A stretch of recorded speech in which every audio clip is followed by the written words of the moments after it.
दोस्तों, मैं सपना राजपूत स्टडी फॉर अस की यूट्यूब चैनल में मैं आप सभी का स्वागत करती हूँ। तो आइए दोस्तों, आज हम हमारे पहला अध्याय का सेकंड क्लास करेंगे और मैं आप लोगों को बताऊंगी कि आंसू लिपि में डायग्राम बनाकर हम शॉर्ट हैंड को कैसे लिखेंगे और शॉर्ट हैंड को कैसे एक हिंदी वाक्य को जल्द से जल्द शॉर्ट हैंड में यानी कि कुड भाषा में कैसे लिखा जाएगा, उसके बारे में आप लोगों को बताऊंगी। ये वाला क्लास हमारा डायग्राम का रहेगा। आज हम लोग डायग्राम सीखेंगे, वर्ग सीखेंगे और जैसे कि हमारा क वर्ग, च वर्ग, त वर्ग, ट वर्ग में कैसे लिखते हैं और आंसू लिपि में भी उसे कैसे लिखा जाता है, इसके बारे में आज हम पूरी जानकारी आप लोगों को देंगे और आप लोग जानेंगे कि आंसू लिपि में कैसा लिखा जाता है, हिंदी वर्णमाला को आंसू लिपि में। तो ठीक है फ्रेंड्स, आप लोग मेरे साथ बने रहें और पढ़ते रहें। अगर कोई बात अगर आप लोगों को समझ में नहीं आ रहा हो तो कृपया करके आप लोग कमेंट में बताएं कि कहाँ आप लोगों को समझ में नहीं आ रहा है। ये तो मेरा पहला क्लास है, मैं मेरे से जितना हो सकेगा मैं आप लोगों को पढ़ाने की कोशिश करूँगी और आप लोग ध्यान से पढ़ें। तो आइए आज का क्लास हम शुरू करते हैं। ये हमारा डायग्राम है, आप लोग देख सकते हैं, ये हमारा डायग्राम है। हिंदी आंसू लिपि में वर्णों को या व्यंजनों को समझने के लिए क्या डायग्राम में विभाजित किया गया है। जैसे कि ये सरल रेखा व्यंजन है और ये वक्र रेखा व्यंजन है। वक्र रेखा दो भाग में विभाजित किया गया है, एक ऐसे और एक ऐसा। और जो सरल रेखा व्यंजन है वो ऐसे है, ये डिग्री हिसाब से होता है। डिग्री के हिसाब से कोण के एंगल में हम वर्गों में विभाजित करते हैं और इसे पढ़ते हैं। तो इसे मैं आप लोगों को अभी समझाऊंगी। इसे समझाने से पहले मेरा आप लोगों से निवेदन है कि आप लोग कॉपी और पेन लेकर बैठ जाएं और जो भी वर्ग है हमारा, च वर्ग, क वर्ग, त वर्ग, ट वर्ग, जितना भी वर्ग है, तो वर्ग माने आप तो समझते ही होंगे कि च वर्ग में क्या आएगा, क के वर्ग में क्या आएगा, ट के वर्ग में क्या क्या आएगा, आप सब जानते ही होंगे। तो एक एक वर्ग के एक एक लेटर को हमें समझने के लिए और अच्छे से याद रखने के लिए मैं आप लोगों से निवेदन करती हूँ कि आप लोगों के अच्छे प्रयास के लिए आप लोग हर दिन एक एक लेटर को अपने ऐसे कॉर्नर के मतलब कॉपी के कॉर्नर के कॉर्नर में, जैसे कि क लिखें, क में मैं जैसे कि अभी बताऊंगी कि क कैसे लिखते हैं, वैसे क क क क कर करके एक एक पेज प्रयास करें जब तक आप लोग ना जान जाएं कि आप लोगों को ना लगे कि हाँ मैंने सीख लिया ऐसे करके। ठीक है, तो चलिए जैसे कि सरल रेखा व्यंजन कैसे बनाते हैं मैं आपको बताती हूँ और वर्ग क्या होता है और वर्ग में क्या क्या आता है, इसे मैं अच्छे तरीक़े से आप लोगों को बताऊँगी। ठीक है, तो चलिए मेरे साथ। वक्र रेखा व्यंजन हम बाद में पढ़ेंगे, पहले हम जानेंगे सरल रेखा व्यंजन।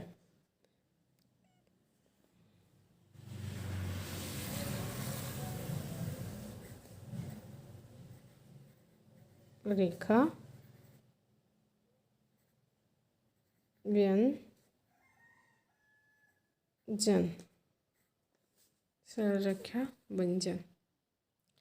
तो अभी हम पढ़ेंगे सरल रेखा व्यंजन। तो हम लोग सरल रेखा व्यंजन बनाने के लिए पहले मैं आपको बता चुकी हूँ कि हमें वर्गों में विभाजित किया गया है, इसे वर्गों में विभाजित किया गया है। जैसे कि हम लोग अभी पहले बनाएंगे क वर्ग का पहले बनाएंगे, ये सीधे यहाँ से यहाँ रहेगा ऐसे। मैं आप लोगों को पहले से बता चुकी हूँ कि हमें जो लेटर हैं उन्हें दर्शाने के लिए यानी कि आगे हम लोगों को आंसू लिपि स्पीड करने के लिए जो नियम दिया गया है उसी हिसाब से हमें करना पड़ेगा और नियम के अनुसार से ही करेंगे हम लोग, तो आगे चलकर हमें हमारी आंसू लिपि में अच्छी पकड़ बनेगी। तो आंसू लिपि में लेटरों को लिखने के लिए तीर द्वारा दर्शाया जाता है। जैसे कि मैंने यहाँ सरल रेखा लिया, एक एक्चुअली में जो लेटर को लिखने के लिए हमें डिग्री द्वारा दर्शाया जाता है। ये जो सरल रेखा व्यंजन है इसे हम डिग्री द्वारा दर्शाएंगे। ये कितने डिग्री के एंगल में रहेगा, ये 180 डिग्री कोण के एंगल में रहेगा। ये क्या हो गया, ये क का वर्ग है, क वर्ग है। ठीक है, उसके बाद हम ये क्या है, ये लेफ्ट से राइट की ओर जाएगा। उसके बाद यहाँ से सीधे ऊपर से नीचे की ओर सीधा लिखेंगे। थोड़ा सा टेढ़ा हो गया मेरा, नहीं चलेगा। इरेजर कहाँ है? तो ये हमारा सीधा ऊपर से नीचे की ओर आएगा ऐसे। ये कितने डिग्री के एंगल में? ये 90 डिग्री के एंगल में। कैसे? ये ऊपर से नीचे की ओर आएगा, ऐसे आएगा। ये क्या होगा? ये त वर्ग में आएगा। त वर्ग यानी त में जितने भी वर्ग, जितने भी लेटर हैं या फिर जितने भी वर्ण हैं वो कैसा होगा? वो ऊपर से नीचे की ओर होगा। जैसे कि त थ द, त थ द जो भी लेटर हैं वो कैसा होगा, कैसा लिखा जाएगा? ऊपर से नीचे की ओर लिखा जाएगा 90 डिग्री के एंगल में। ये डिग्री को ही आप लोगों को याद रखना है, इसके बिना हम आंसुलिपि यानी कि शॉर्ट हैंड नहीं कर सकते। ये हमारा रूल है। आगे जाकर हम लोग हमारे आंसुलिपि में स्पीड अच्छा पकड़ने के लिए ये रूल हमें फॉलो करना पड़ेगा और करेंगे। उसके बाद फिर हमारा आता है ये 60 डिग्री के एंगल में, ऐसे 60 डिग्री के एंगल में ऊपर से नीचे। ये क्या होगा? ये 60 डिग्री के एंगल में, ये भी ऊपर से नीचे की ओर आता है। ये भी 60 डिग्री के एंगल में। ये कौन सा वर्ग होगा? ये च का वर्ग होगा। च का वर्ग है कितने डिग्री एंगल में? ये भी 60 डिग्री के एंगल में। क वर्ग कितने डिग्री के एंगल में? ये क वर्ग 180 डिग्री के एंगल में, च वर्ग 60 डिग्री के एंगल में और त वर्ग 90 डिग्री के एंगल में। ये ऊपर से नीचे, ये भी ऊपर से नीचे, ये लेफ्ट से राइट। ठीक है, उसके बाद फिर हम लोग यहाँ र लिखेंगे। र कैसा होता है? इसका कोई वर्ग ही नहीं होता, ये समान खाली र रहता है, एक ही रहता है, अकेला रहता है। ये नीचे से ऊपर की ओर जाता है। कितने डिग्री के एंगल में? ये जाता होता है 30 डिग्री के एंगल में। एक क्या रहता है इसमें? खाली र, ये अकेला रहता है र, इसका कोई वर्ग नहीं रहता। उसके बाद फिर हम लोग लिखेंगे यहाँ 120 डिग्री के एंगल में, इसका भी कोई वर्ग नहीं होता, ये ऊपर से नीचे की ओर आता है। इसका होता है यहाँ पर प और ब खाली लिखा जाता है। ठीक है, 120 डिग्री के एंगल में क्या क्या लिखा जाता है? प और ब खाली। और 90 डिग्री एंगल में त वर्ग, और 60 डिग्री के एंगल में च वर्ग, और 30 डिग्री के एंगल में खाली र, और 180 डिग्री के एंगल में क का वर्ग। इन वर्गों को लिखने से पहले मैं आप लोगों को बता देती हूँ कि सामान्य व्यंजन रेखा की मानक लंबाई 0.7 सेंटीमीटर रखी गई है। एक्चुअली में वर्ग को लिखने से पहले मैं आप लोगों को बता देती हूँ कि ये जो हमारा वर्ग है, जैसे कि क का वर्ग है, क के वर्ग हम क्या क्या लिखेंगे?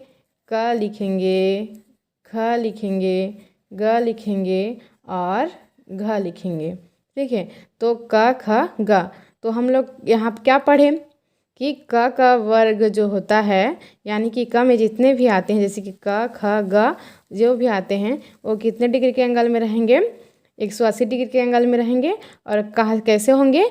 ये लेफ्ट से राइट की ओर जाएंगे। लेकिन अभी मैंने बताया कि आंसुलिपि में इसका मानक लंबाई 0.7 cm होता है, यानी कि 0.75 cm से बड़ा नहीं होगा और छोटा भी नहीं होगा। ये कितना लिखाएगा? खाली 0.75 cm ही लिखा जाएगा। जैसे कि इसको देखना, आप लोग, मैं बार बार बोल रही हूँ, आप लोग डायग्राम को अच्छे से माइंड में रखें 3 बार 4 बार, जब तक कि आपसे नहीं होगा आप लोग करते रहें, प्रयास करते रहें और लिखते रहें।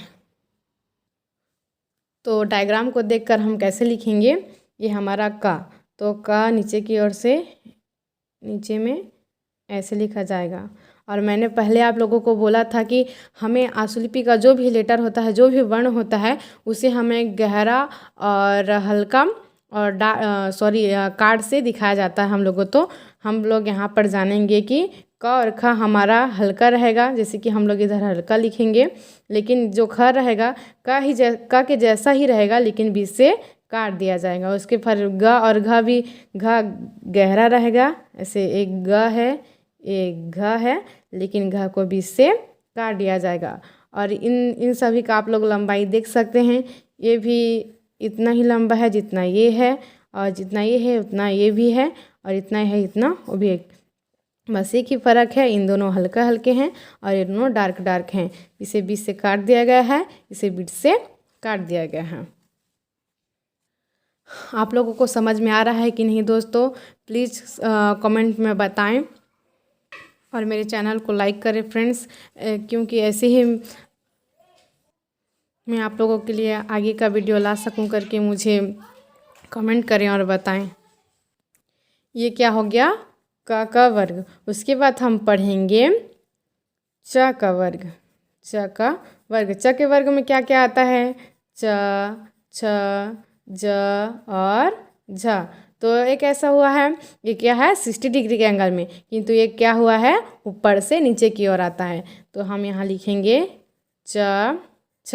ये दोनों हल्के रहेंगे, किंतु छ को बीच से काट दिया जाएगा। उसके पास ज और झ, ज और झ ऐसे ही रहेंगे। ये पड़ी रेखा है और ये खड़ी रेखा है, इसे हम खड़ी रेखा कहते हैं, इसे हम पड़ी रेखा कहते हैं। ये खड़ी रेखा दोनों सेम रहेंगे, किंतु ये डार्क रहेगा, ये भी डार्क रहेगा, किंतु इसे बीच से काट दिया जाएगा। ऐसे ही हमारा च का वर्ग है, सॉरी त का वर्ग है। त का वर्ग है, इसे त के वर्ग में क्या क्या आता है? त, थ, द और ध। तब भी ऐसा है 90 डिग्री के एंगल में हम लोग डायग्राम को देख देख कर करते हैं, ठीक है। तो यहाँ 90 डिग्री एंगल में रहेगा, ये कैसे ऊपर से नीचे की ओर। ये था, ये दोनों भी हल्के रहेंगे, किंतु था को बीच से काट दिया जाएगा। द और ध भी ऐसे ही रहेंगे, ये डार्क रहेगा, ये भी डार्क रहेगा, किंतु ध को बीच से काट दिया जाएगा। वैसे अब हम लिखेंगे र। र भी ऐसा है। र मैंने बताया था कि ये नीचे से ऊपर की ओर जाता है, ये खाली एक मात्रा है, इसे हम ऐसे लिखेंगे र है। उसके बाद फिर 120 डिग्री के एंगल में, इधर 120 डिग्री लिखना भूल गई, 120 डिग्री के एंगल में है प और ब। आप लोग इधर देख सकते हैं, ये प और ब है। तो प और ब को कैसे लिखते हैं? प को खाली, प को एक कैसा होगा, ये जो प है ये भी ऊपर से नीचे की ओर आएगा, किंतु ये हल्का रहेगा। और ये जो ब है ये ऊपर से नीचे आएगा, किंतु ये गहरा रहेगा। तो मुझे लगता है फ्रेंड्स कि आप लोग ये सरल रेखा व्यंजन समझ गए होंगे। अगर समझ में नहीं आया हो तो प्लीज़ प्लीज़ प्लीज़ दोस्तों मुझे कमेंट करके बताएं कि क्या क्या किस जगह आपको समझ में नहीं आया, तो मैं आगे उसे समझाने की कोशिश करूँगी। आप लोग समझने की कोशिश करें। और एक इम्पॉर्टेंट बात, मोस्ट इम्पॉर्टेंट बात मैं आप लोगों को बता देती हूँ फ्रेंड्स, जैसे कि मैंने बताया क वर्ग, च वर्ग, त वर्ग और प को। जैसे कि क वर्ग मैंने बताया, क वर्ग का जैसे कि क है तो कैसा लिखा जाता है यहाँ पर तो मैंने बता दिया। तो क वर्ग को ऐसा लिखा जाता है, जैसे कि ये टेढ़ा हो गया, क वर्ग को ऐसे लिखा जाता है। तो आप लोग अपने ये लाइनिंग वाला कॉपी में एक पेंसिल लेकर प्रैक्टिस करें फ्रेंड्स, जब तक कि आप लोगों को अच्छी तरीके से ध्यान आ जाए। जैसे कि ऐसे क लिख लेना, उसके बाद फिर इधर प्रैक्टिस करना क क क क क क क क क ऐसे एक एक पेज, दो पेज डेली का आप लोग एक रूटीन बना ले कि हाँ मुझे ये प्रैक्टिस करना है तो करना है करके। ऐसे करने के बाद ख करने के बाद ग, ऐसी ही जो भी मैंने आज बताया है सरल रेखा व्यंजन का, ये आप लोग डेली प्रैक्टिस करें फ्रेंड्स। तो आज का भी वीडियो बड़ा हो जाएगा, ज़्यादा नहीं पढ़ाती मैं। तो आज का ये हमारा क्लास यहीं पर समाप्त करती हूँ। तो फ्रेंड्स मेरे वीडियो को सब्सक्राइब करना मत भूलना, मेरे वीडियो को लाइक कर देना और आगे से आगे मेरे वीडियो को फैलाना फ्रेंड्स। धन्यवाद, thank you, take care, bye bye.